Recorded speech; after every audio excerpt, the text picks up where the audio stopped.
est bien. Nous savons qui est Malachie 4. Mais lisez le verset d'avant. Lisez le verset 4. Afin que Dieu ne dise, voici je vous enverrai Élie. Il a d'abord dit, souvenez-vous de la loi de Moïse mon serviteur.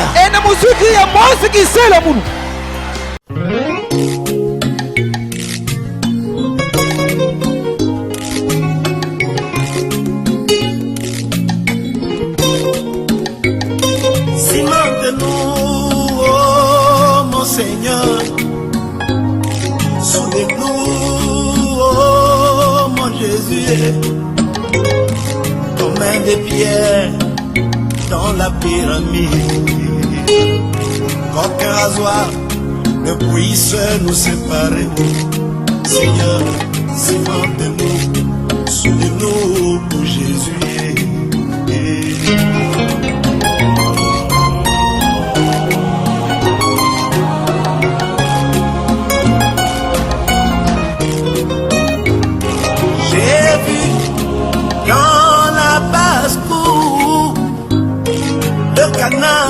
Environnés de leurs barrières, mais ils priaient pour que la pluie puisse tomber haut, inonder les barrières pour qu'ils puissent s'embrasser haut. Alors qu'aujourd'hui la pluie de l'arrière-saison est tombée haut, pourquoi nos barrières existent-elles encore? Oh, yeah, yeah.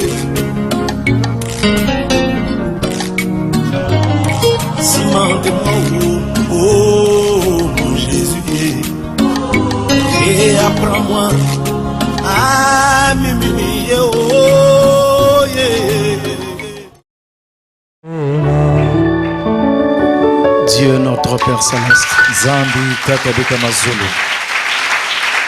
de nouveau merci pour l'occasion qui nous est accordée d'être rassemblés autour de ta parole de ce côté-ci de l'éternité. Nous regardons simplement à toi en comptant sur toi pour que la parole encore aujourd'hui apporte quelque chose de vraiment vital à chacune de nos vies. Prions que tu pardonnes tous nos péchés et que tu démontres encore ta présence parmi nous. Car c'est ta promesse. Là où 2 ou 3 seront rassemblés à mon nom, je serai au milieu d'eux. C'est ce que tu avais promis. Nous nous plaçons ainsi sous ton sang divin et te recommandons ce moment, Seigneur, humblement au nom de Jésus-Christ. Amen. Amen.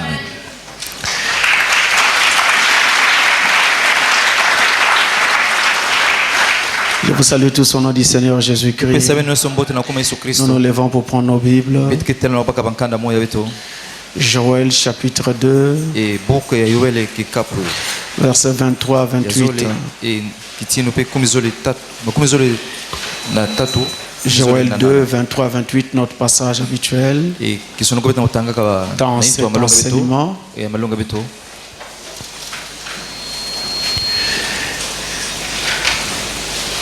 Et nous lisons au nom du Seigneur. Et vous, enfants de Sion, soyez dans l'allégresse et réjouissez-vous en l'Éternel votre Dieu, car il vous donnera la pluie en son temps.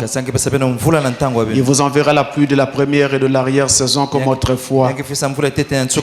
Les airs se rempliront de blé et les cuves regorgeront de mou et d'huile.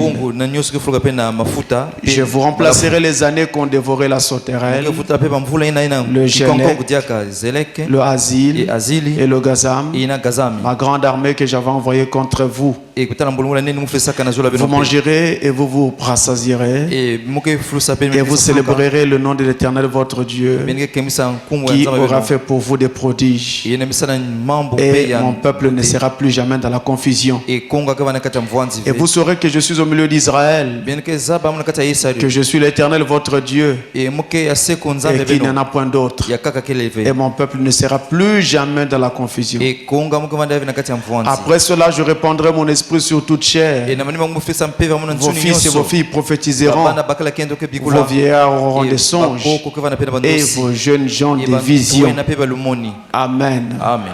Que Dieu bénisse sa parole. Merci pour vous asseoir.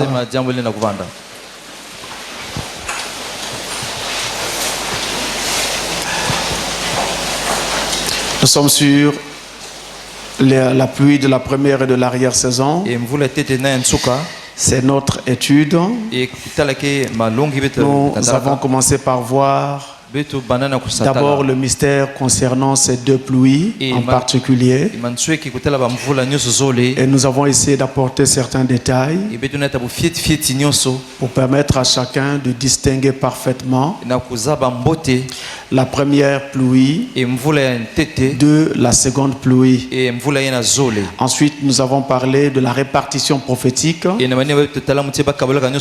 pour montrer comment est-ce que Dieu devait répartir ses pluies dans l'ère prophétique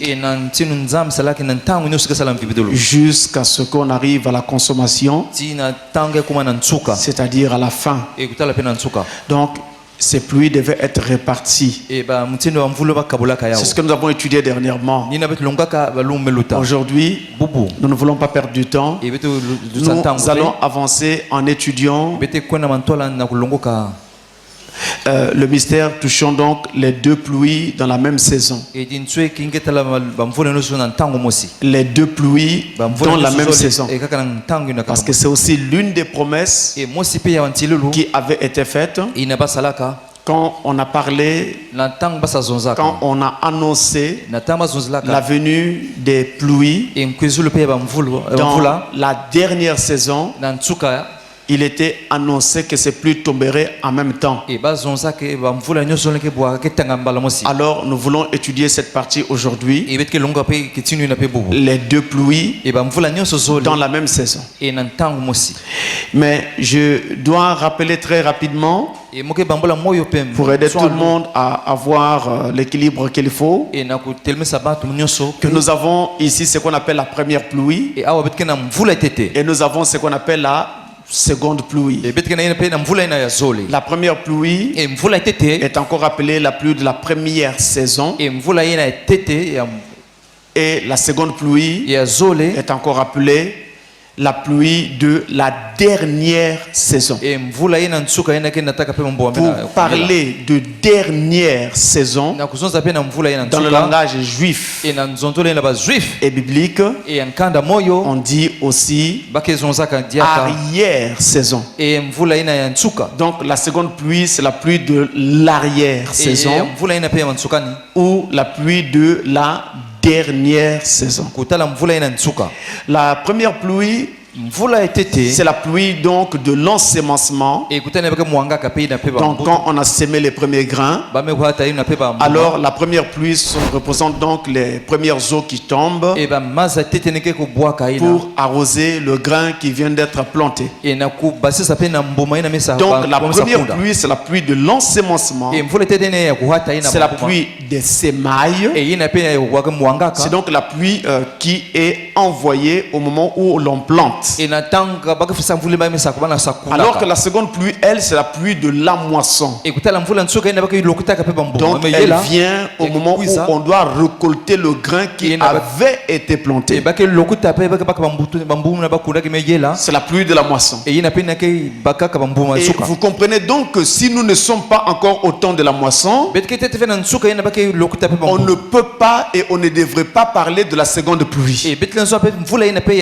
Parce que c'est la pluie de la moisson. Or, la moisson, c'est la récolte du grain. Et si l'on prend le grain comme étant le peuple de Dieu, les enfants de Dieu éparpillés partout dans le monde, eh bien la moisson de ce grain-là, c'est l'enlèvement.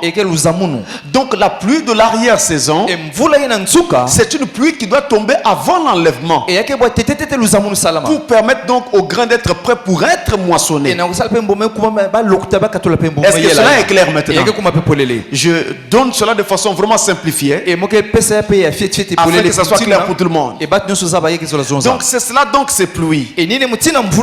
Maintenant, Nous devons savoir que la pluie, la première en particulier, qui est la pluie de l'ensemencement, qui est la pluie des semailles, elle vient pour arroser les grains qui venaient d'être plantés.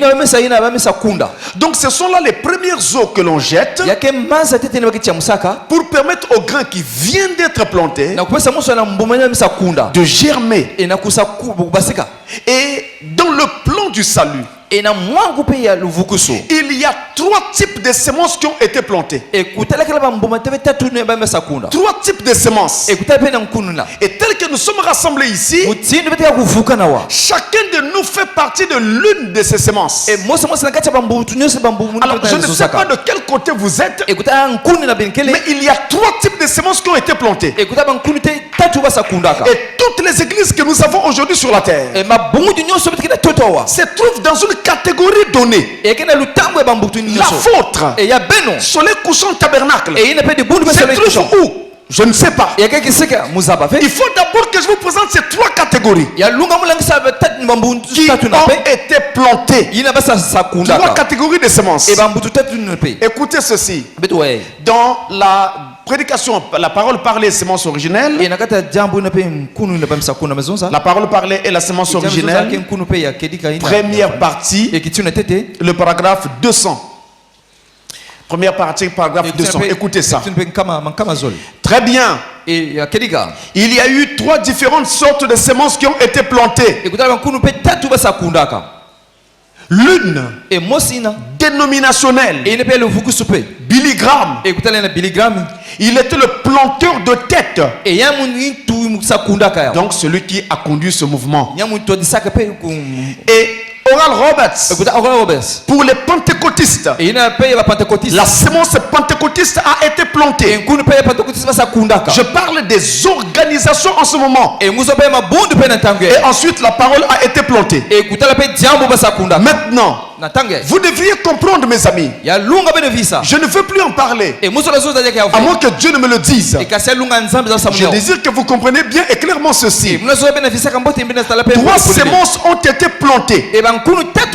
C'est la raison pour laquelle la plantation est presque terminée. Voyez-vous, partout, les semences doivent être plantées avant que la pluie ne tombe. Est-ce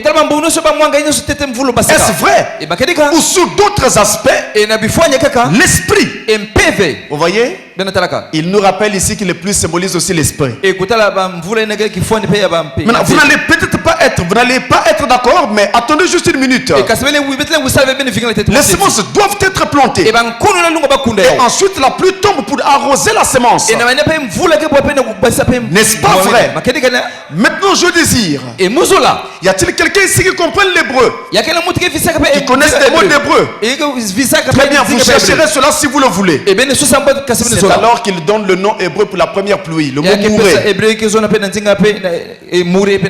Le mot mouré pour la première pluie. Alors remarquez qu'il nous dit ici que nous avons 3 types de semences qui ont été plantées. Premièrement, nous avons la semence dénominationnelle. Ensuite, nous avons la semence pentecôtiste. Et enfin, nous avons la semence parole. Voilà les 3 types de semences qui ont été plantées. Et n'importe quelle église actuellement se trouve dans l'une de ces catégories. Vous ne pouvez pas être hors catégorie. Soit vous faites partie des dénominations, soit vous êtes de la semence pentecôtiste, soit vous êtes de la semence parole. On a ces 3 types de semences.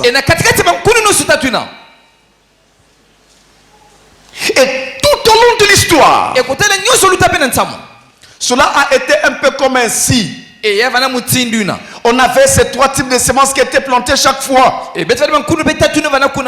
Regarde l'époque de Jean-Baptiste. Nous avons eu 3 groupes à cette époque-là. Vous vous rappelez quand vous lisez le Nouveau Testament?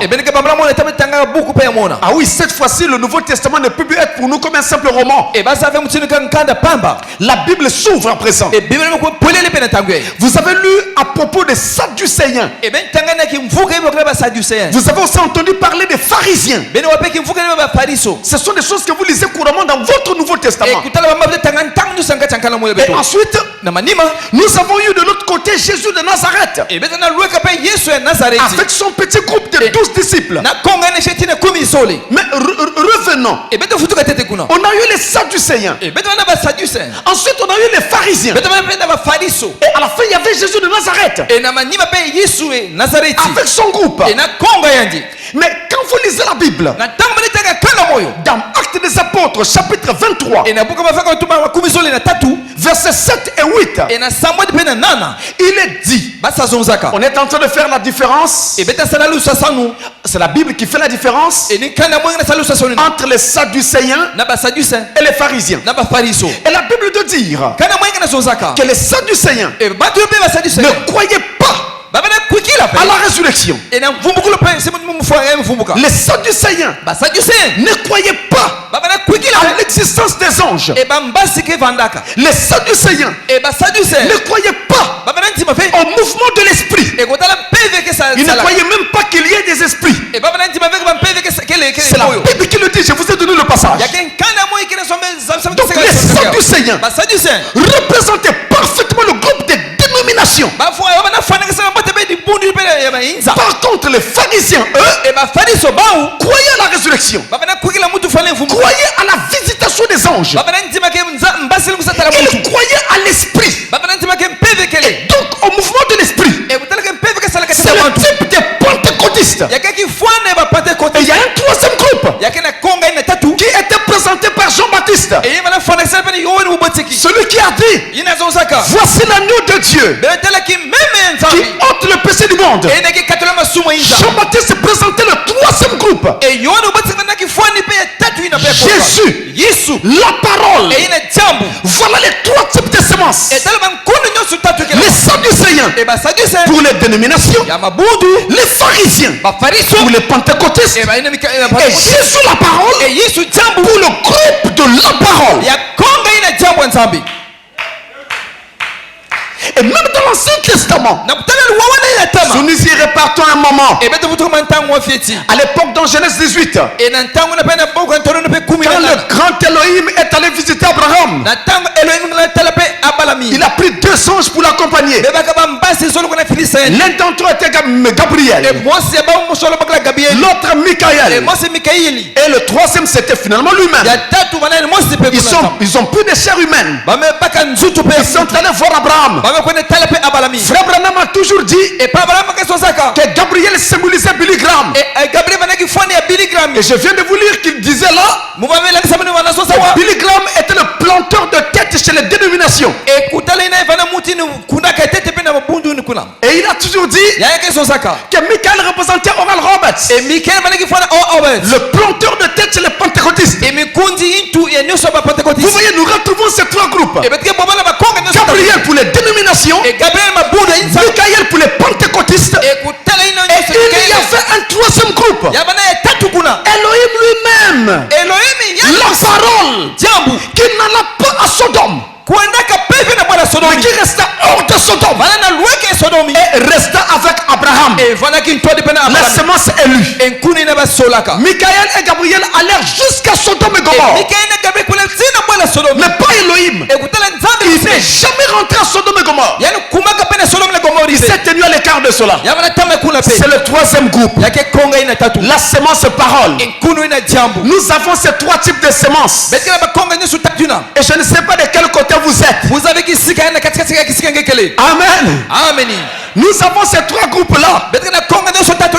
Et la pluie de la première saison tombe sur chacun de ces groupes pour faire croître la semence. Mais mes amis, il ne suffit pas de s'appeler dénomination pour être dénomination. Il ne suffit pas de s'appeler parole pour être la parole. Il y a des caractéristiques qui distingue chacun de ces groupes. Tous ceux qui sont de la semence dénominationnelle, ils regardent toujours au naturel. C'est-à-dire que pour les semences dénominationnelles, ce qui frappe leur cœur, c'est ce qui frappe leurs yeux. Quand ils arrivent quelque part, ils voient une grande église. Ah, Dieu est ici. Parce que c'est un grand bâtiment. Pour eux, Dieu est donc là. Ou que l'on dise, ah, le pasteur il a beaucoup d'argent, donc il a Dieu. Il regarde au naturel. C'est des dénominationnels. La semence pentecôtiste, elle regarde uniquement au don. Pour eux, il n'y a pas eu un petit parler en langue, aussi il n'y a pas eu une petite prophétie, donc Dieu n'est pas là. Ils disent qu'il n'y a pas de feu. Pour eux, le feu, c'est les parler en langue et les prophéties. Voilà comment ils ont été enseignés malheureusement. C'est ça qu'ils appellent le feu. Et la semence parole, elle s'en tient à la parole. Dites ce que vous voulez, enseignez ce que vous voulez, mais si vous ne montrez pas ça dans la parole, ils ne diront pas amen. La semence parole, c'est pas ce genre de brebis à qui l'on force de dire amen. Un vrai fils de Dieu, une vraie fille de Dieu ne dit pas amen à n'importe quoi. Il doit être sûr que c'est la parole de Dieu. Quand il faut clairement que c'est la parole de Dieu, il dit amen. Et quand il a dit amen, il s'attache à cela. Peu importe combien de gens n'y croient pas. Voilà la semence parole. Elles sont tiennes à la parole. Si Dieu pensait qu'il y avait quelque chose de mieux que la parole pour nous sauver, il l'aurait fait. Il l'aurait donné. Il n'y a rien qui soit au-dessus de la parole. Donc, 3 types de semences ont été plantées. La semence dénominationnelle, la semence pentecôtiste et la semence parole. 3 types de semences. La pluie ne vient pas changer les semences. La pluie vient faire croître les semences. Si vous avez en vous la semence dénominationnelle, elle ne produira que la semence dénominationnelle. Si vous avez en vous l'esprit pentecôtiste, ça ne produira que l'esprit pentecôtiste. Mais si vous avez en vous la semence parole, elle recherchera la parole et elle reproduira la parole. Parce que la loi de Dieu avait dit que chaque semence doit se reproduire selon son espèce. C'est la raison pour laquelle nous croyons ce message des derniers jours. Nous nous tenons sur ce message des derniers jours et nous ne nous occupons pas de tous les critiques qui viennent de partout. Parce que ce message, c'est la parole de l'heure. Et nous voyons que ce message est confirmé par la Bible. Ce n'est pas un mouvement humain. Ce n'est pas un mouvement dénominationnel où les gens disent non, dans notre église nous croyons. Dans notre église nous croyons. Nous ne raisonnons pas comme ça. Nous ne raisonnons pas en termes de notre église. Nous raisonnons en termes de la parole. Il est écrit. Il est écrit. Il est écrit. Il est écrit. Voilà ce qui nous intéresse, mes amis. Nous ne cherchons pas à être plus grands que les autres, mais nous cherchons à nous aligner avec la parole de Dieu. Et nous nous reposons là-dessus. À côté de ces 3 semences, il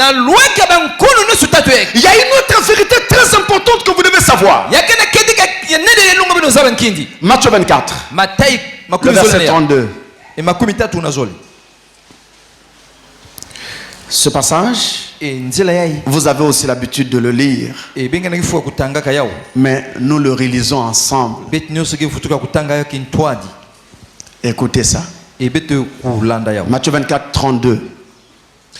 Instruisez-vous par une comparaison tirée du figuier. Dès que ces branches deviennent tendres et que les feuilles poussent, vous connaissez que l'été est proche. Un tout petit passage, mais combien profond et précieux. Dès que le figuier se met à bourgeonner, dès que le figuier se met à pousser des feuilles et tout, sachez que eh bien, le temps est arrivé. Ici, dans ce passage, nous avons une prophétie sur les réveils. Les réveils. Et dans le programme de Dieu, surtout particulièrement en ces derniers jours, il y avait aussi 3 types de réveils que nous devrions connaître dans le monde. 3 types de réveils. Et cela était annoncé au travers de ce tout petit passage. Écoutez-moi bien. Nous avons question-réponse sur les Hébreux. Question-réponse sur les Hébreux. Alors aujourd'hui, je vais parler des choses assez profondes. Je ne veux pas parler en l'air. C'est pourquoi je veux mettre ça sur la parole au fur et à mesure. Parce que nous sommes en train d'asseoir toutes ces vérités. Et je sais que ça va aider les gens ici et partout ailleurs au travers du monde. Parce que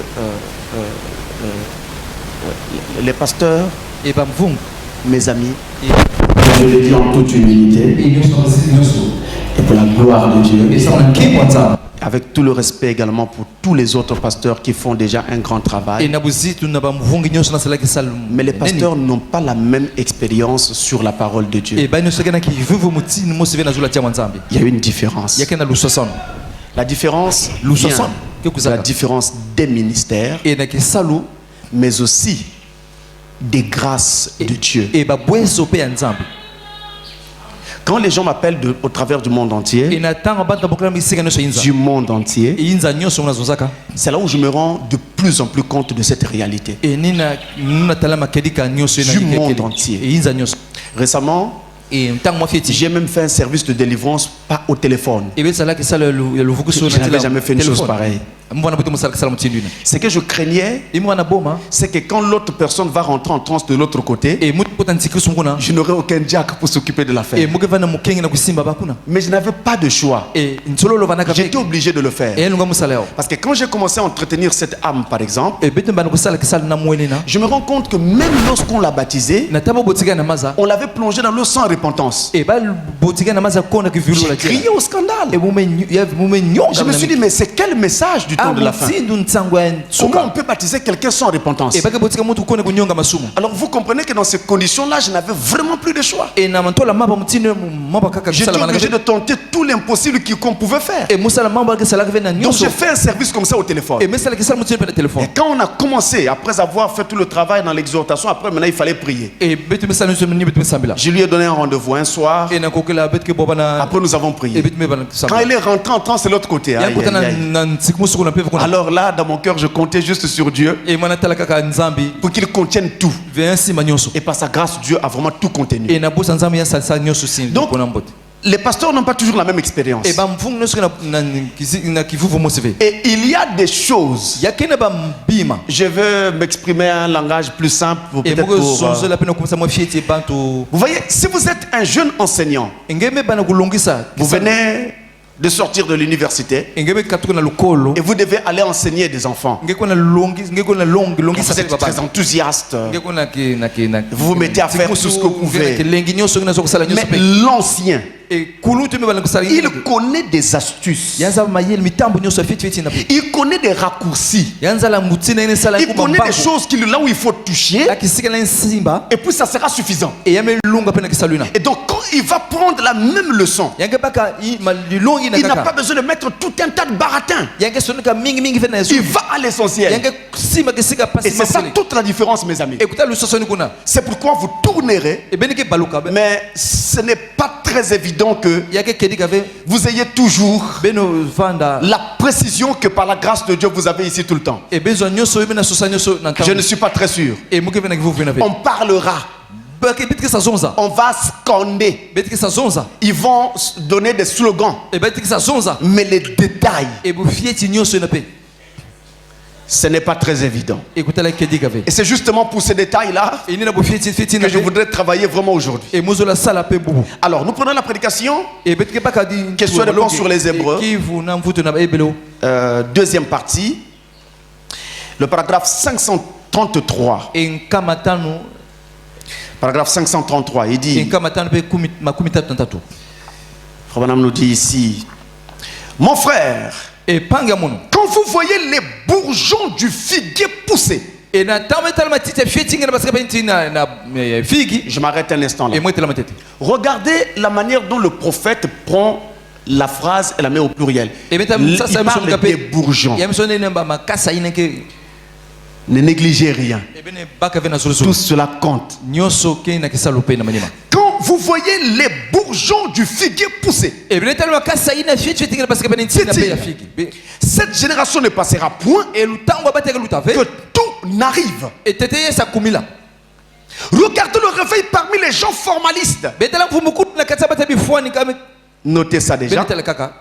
Voyez le réveil parmi l'église.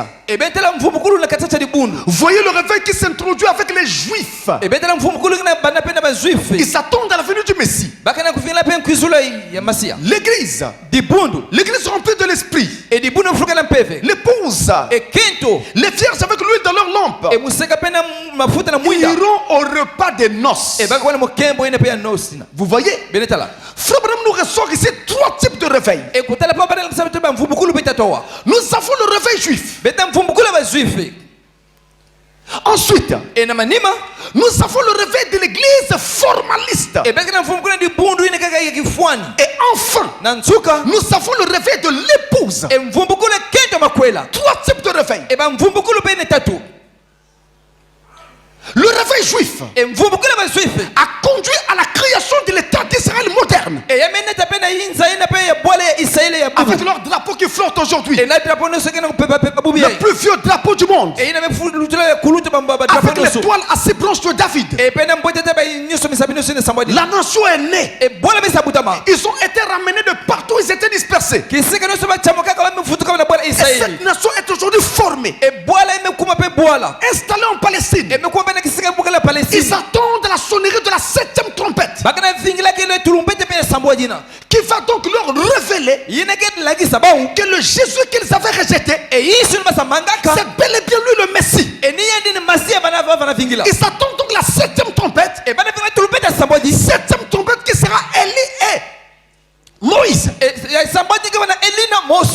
2 témoins qui leur seront renvoyés afin de leur attester ces choses. Ça c'est le premier réveil que nous avons connu au début du 20e siècle, quand l'État juif est né. Après est venu le réveil des dénominations, le réveil de l'église formaliste. Entendez par l'église formaliste à la fois les 2 groupes, les dénominations et les pentecôtistes. C'est le réveil qui a eu lieu. C'est pourquoi pendant les âges, nous avons connu d'abord l'église catholique. Ensuite, il y a eu un homme qui a protesté contre cette église, Martin Luther. Et il était à la base du mouvement luthérien. Mouvement luthérien qui a engendré finalement les protestants. Et la chose a évolué.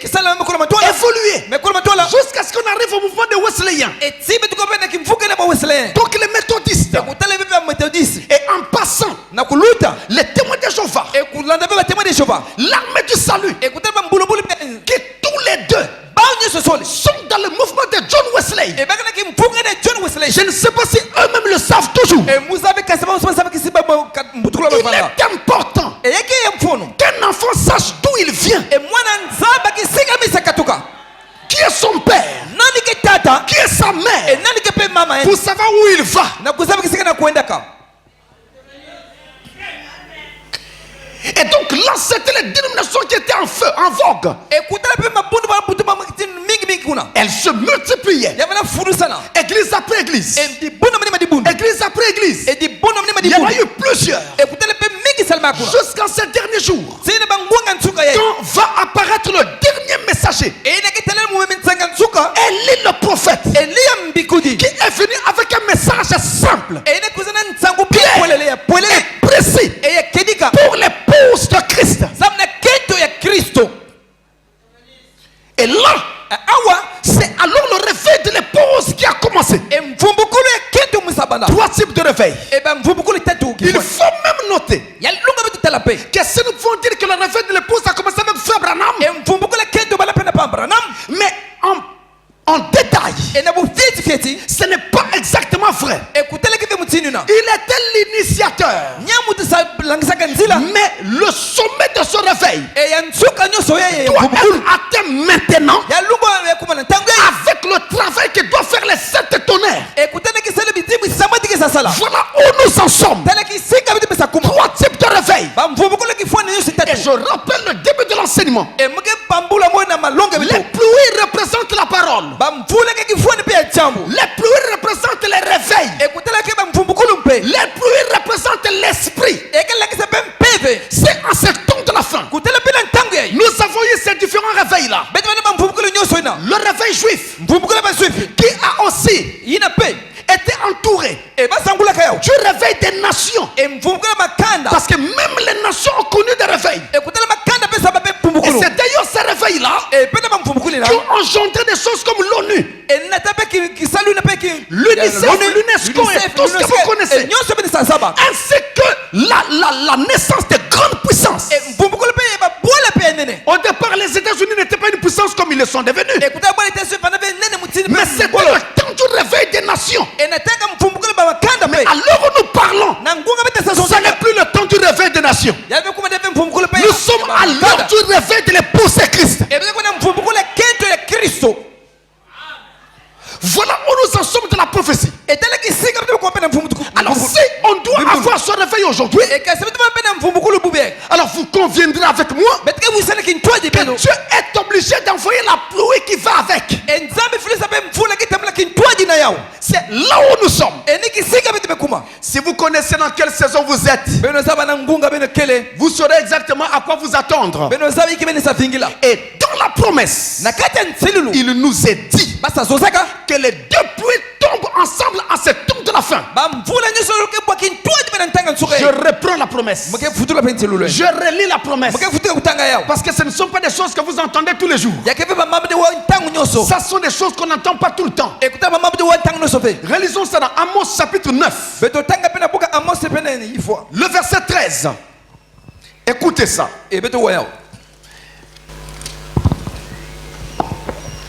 Amos 9 verset 13. Il nous est dit: voici, les jours viennent, dit l'Éternel, où le laboureur suivra de près le moissonneur,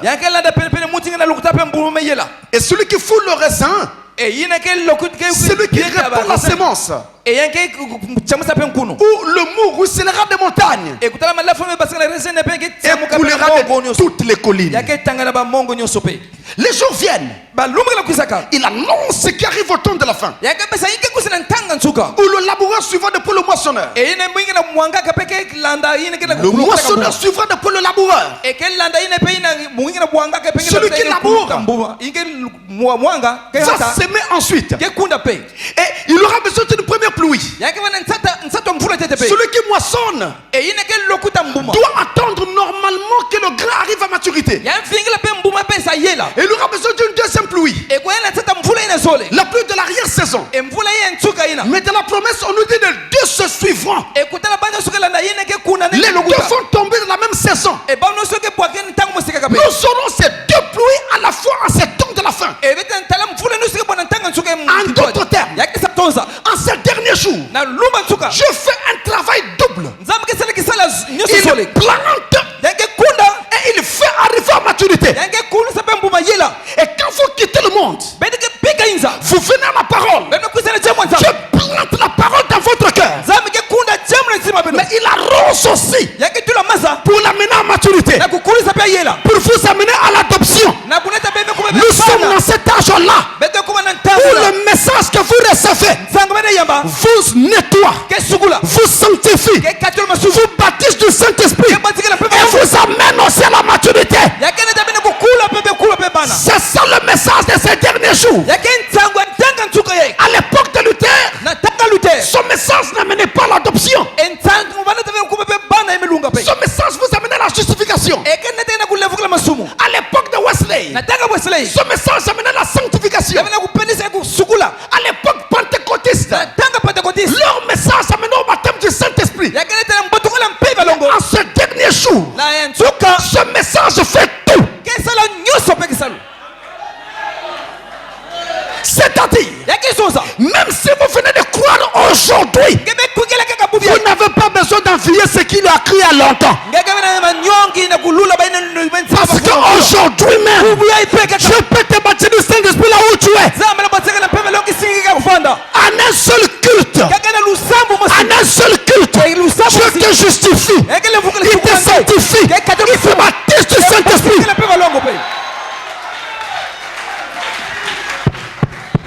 Est-ce que vous êtes avec moi, mes amis? C'est ça le message pour aujourd'hui. Je nous amène là. Et la Bible te dit, Fabraham le dit, que personne ne croit être venu en retard. Parce que chacun vient toujours au temps de Dieu pour lui-même. L'année où vous avez cru, le moment où vous avez cru, c'était le moment idéal pour Dieu. Et d'ailleurs, ceux qui ont cru il y a très longtemps vont se rendre compte qu'à cette époque-là, il y avait trop de troubles dans les églises. Et la croissance n'était pas normale. Je me parle ici à des anciens qui peuvent se rappeler depuis l'époque de la première église en Kukabateke, à Brazzaville, dans la rue Kukabateke. C'était guerre sur guerre, guerre sur guerre. Qui sera le pasteur? Qui sera le diacre? Qui sera ceci? Et on a connu division après division. Ça, c'était les faibles commencements. Mais Zacharie avait dit, ceux qui méprisèrent les jours des faibles commencements, ils seront surpris en voyant le niveau de la main de Zorobabel. C'est-à-dire que maintenant, le travail que Dieu est en train de faire, il est en train d'amener à l'adoption chacun de ses fils et de ses filles. Il nous amène à l'adoption. C'est le message pour aujourd'hui. Et c'est ça la première et la deuxième pluie tombant ensemble. Mais si ces deux pluies tombent ensemble, que va-t-il se passer? Est-ce que Dieu aura deux messagers? Un messager pour la première pluie et un autre pour la seconde pluie. Mais si Dieu utilise deux messagers, alors nous aurons deux prophètes majeurs de la même saison. Or, Dieu ne fait jamais comme cela. Il n'a jamais utilisé deux prophètes majeurs en même temps. Toujours un seul prophète. Mais alors, si les deux pluies tombent à la fois, certainement que ce seul prophète-là va être le prophète et de la première et de la seconde pluie. Alors rentrons dans le prophète pour voir cela. Voyez, suivez-moi bien. Dans les 7 âges de l'église, chapitre 10, la page 368. Ça y est à l'écran de toute façon. 7 âges de l'église, chapitre 10, Page 368. Il nous dit ici. Pour en revenir à l'objectif de ce dernier chapitre, qui est de suivre les deux églises et les deux esprits depuis la Pentecôte jusqu'à leur fin. Nous terminerons en montrant maintenant ce qu'il en est dans l'âge de la Odyssée. Cet âge a débuté à l'aube du XXe siècle. Comme c'est dans cet âge que la véritable église devait redevenir l'épouse qu'elle était à la Pentecôte. Nous savons qu'il devait nécessairement y avoir un retour de la puissance dynamique. Ne manquez pas ça. Le retour de la dynamique. Ceci, les croyants l'ont perçu dans leur esprit. Et ils se sont mis à crier à Dieu. Oui, c'est vrai. Il y avait des gens qui étaient tellement déçus des dénominations et qui commençaient à dire à Dieu, mais Seigneur, où es-tu? Particulièrement aux États-Unis.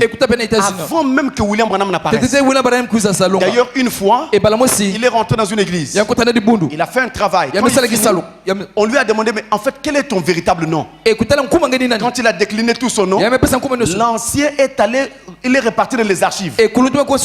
Il est parti sortir une prophétie vieille d'environ 22 ans. Où il a annoncé que voici j'enverrai mon prophète. On a donné son nom, William Marion Branham. Voici le travail qu'il fera. Et vous vous rappelez, il y a eu un homme comme Charles Price, un grand docteur de la parole pour ceux qui connaissent l'histoire de l'église, qui a fait annoncer que bientôt nous reverrons l'arche revenir dans l'église. Les 7 tonnerres. Ils l'ont percé dans leur esprit, se mis à crier à Dieu, en demandant une nouvelle effusion semblable à celle du premier siècle. On crut voir la réponse à ce cri. On pensait voir la réponse à ce cri. Quand nombre de gens se mirent à parler en langue et à manifester les dons de l'esprit, on crut alors qu'il s'agissait de la restauration attendue.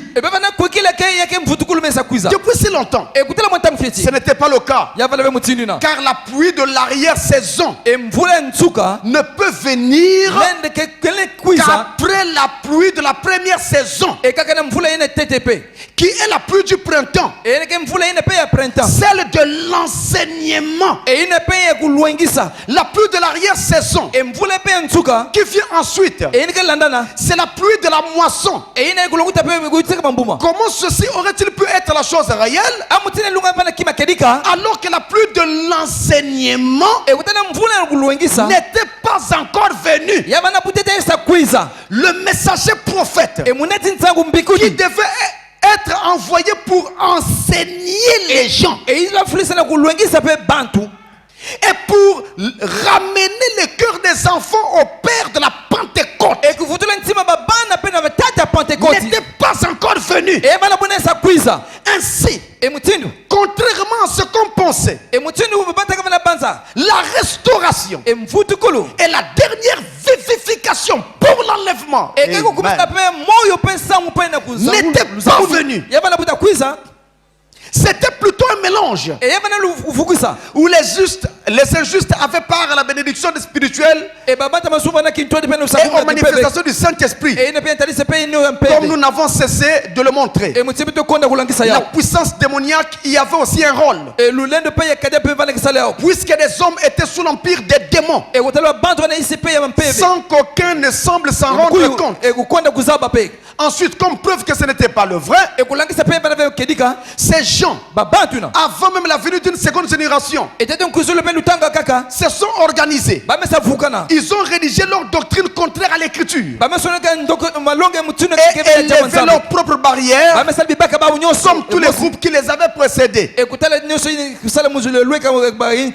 Alors, Frère Branham montre clairement qu'on ne pouvait pas parler de la restauration avant que la pluie de la première saison ne soit venue.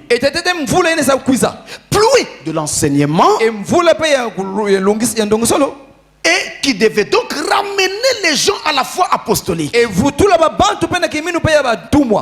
Donc vous voyez qu'ici, la première pluie est amenée par Malachie 4, le prophète du temps de la fin. C'est Malachie 4 qui ramène la foi des enfants au Père. Mais quand il le fait au travers d'un enseignement. Et cet enseignement-là ramène les gens au Père. Les pères de la Pentecôte. C'est-à-dire que la foi de l'Église s'était tellement corrompue pendant les âges. On enseignait tout et n'importe quoi. On baptisait dans les titres de Père, Fils et Saint-Esprit. On a élevé les femmes au rang de prédicateurs. On a perturbé l'enseignement de Dieu. Les premiers apôtres n'enseignaient pas ainsi. Alors, quand le messager de Malachie 4 vient, il doit ramener les gens à la foi qu'avaient Pierre, Jacques et Jean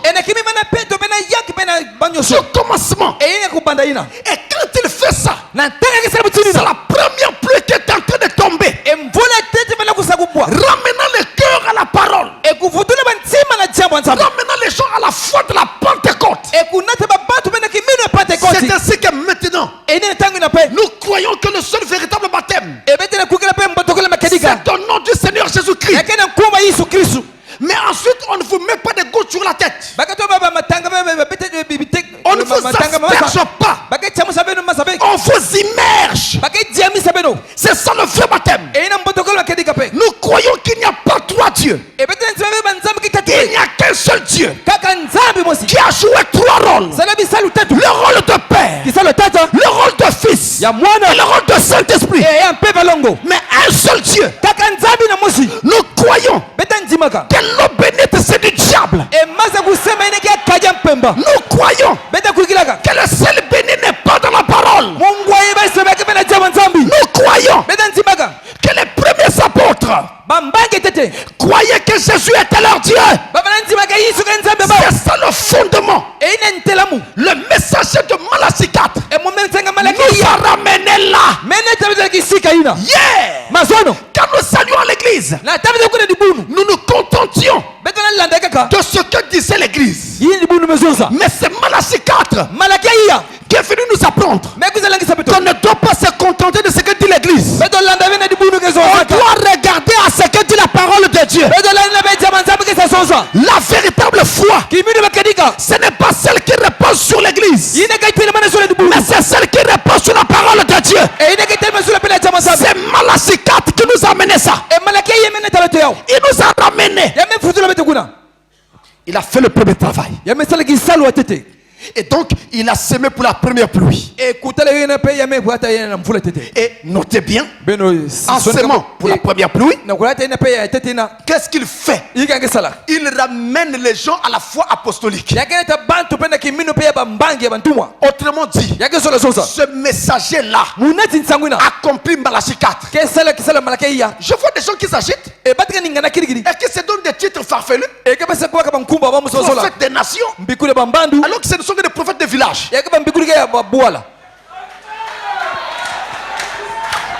Mais je ne vois rien.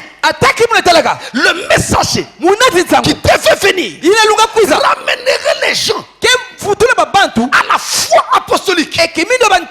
Mes amis, quand vous lisez les brochures de Frère Branham, quand vous écoutez les bandes de Frère Branham, vous voyez comment Frère Branham vous ramène à la Bible chaque fois. Le jour que Dieu me dira que ce message est faux, pour moi Dieu aussi est faux.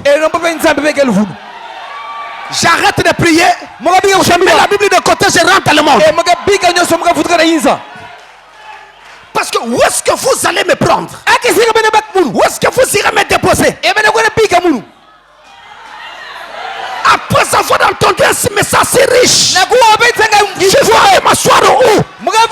Et me sentir à l'aise. En dehors de ce message, mes amis, il n'y a pas une autre vérité. Et je mets la main sur mon cœur pour vous dire ceci. Si vous priez parce que vous voulez aller au ciel, croyez ce message du temps de la fin.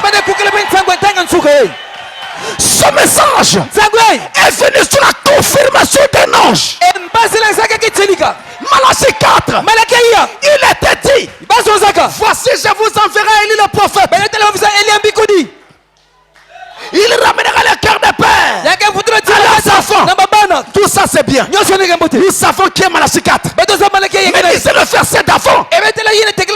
Lisez le verset 4.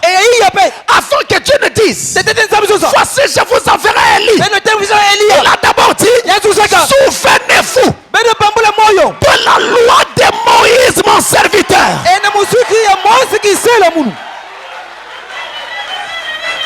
Quand Moïse a donné la loi, Moïse était sous la confirmation de la colonne de feu. Montrez-moi un homme à cet temps de la fin sur qui nous voyons cette confirmation là.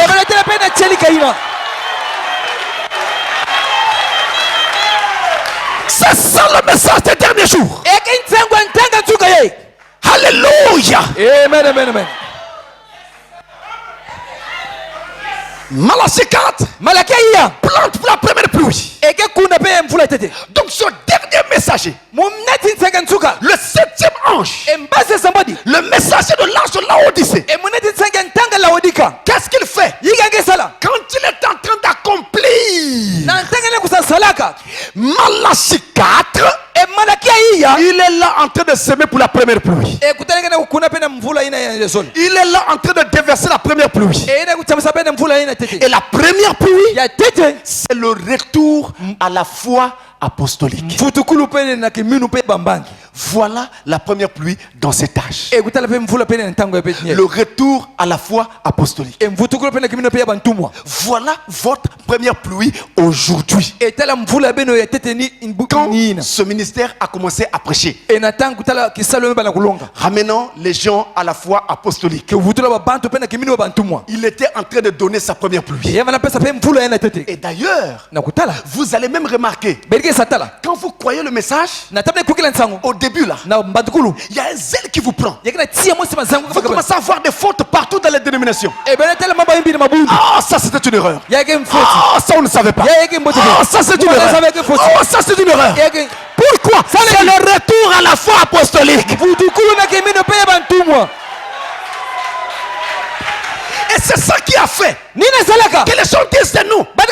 Nous étions des orgueilleux. Et nous voulons montrer qu'il n'y a que nous qui avons la vérité. Nous n'avons pas dit qu'il n'y a que nous qui avons la vérité. Mais nous disons la vérité doit être biblique. Oh, Malachie 4. C'est le seul qui nous a dit une femme n'a pas le droit de prêcher. Parce qu'à l'époque des apôtres, il n'y avait pas de femmes qui prêchaient. Quand Jésus de Nazareth, la parole, rappelez-vous de la sémence parole, quand il est venu, il s'est mis à appeler ses disciples qui devaient travailler pour lui. Pierre vient, Matthieu vient, Jacques vient, Jean vient, ainsi de suite. Tous étaient des hommes. Tous étaient des hommes. Il n'a jamais appelé une femme. Jamais.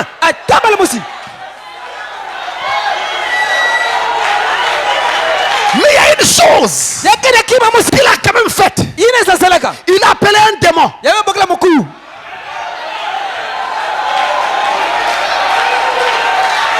Judas Iscariote était un démon.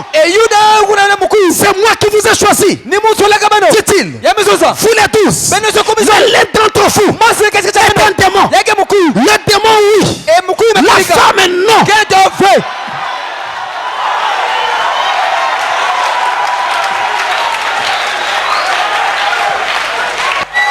Est-ce que vous voyez la profondeur des choses? Ainsi mes sœurs, ne quittez pas votre position.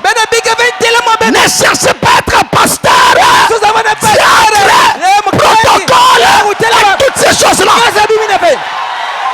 Amen, amen, amen, amen.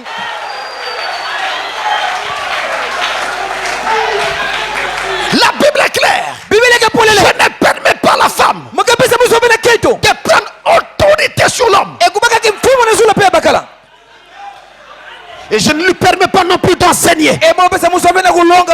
Timothée 2. Tout ça, c'était la première pluie. C'était merveilleux. Mais c'était encore la première pluie. Nous étions en train de te ramener à ce que les premiers apôtres faisaient. Nous étions en train de te ramener. Ramener. Et les gens disaient, qu'est-ce que vous voulez montrer? On ne veut rien montrer. Vous voyez, quand une plante qui a passé un certain nombre de jours sous terre, dans l'obscurité, sort. En tout cas, le matin, vous avez l'impression que elle brille. Et elle donne l'impression qu'elle est la seule sur la terre. Elle s'étale. Elle scintille au soleil. Oui, elle vient de quitter l'obscurité. La première pluie l'a sortie du sol. Lui a fait voir le jour. Alléluia. Amen. Nous pensions autrefois que les Jéhovah de l'Ancien Testament n'était pas le Jésus du Nouveau Testament. C'est la première pluie qui est venue nous montrer que le Jéhovah de l'Ancien Testament, c'est le Jésus du Nouveau Testament.